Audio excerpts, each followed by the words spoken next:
WD-40 Bike Degreaser is great for the removal of thick dirt, mud, grease and oil from bike chains.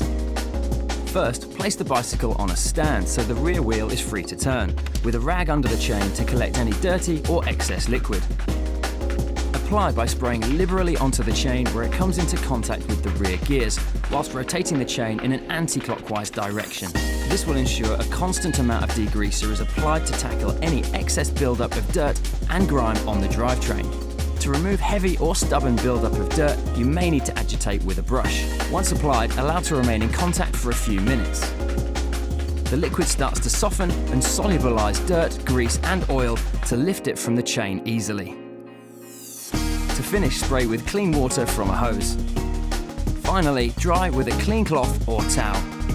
Cleaning your chain regularly helps to reduce wear and maintain performance of your drivetrain for longer.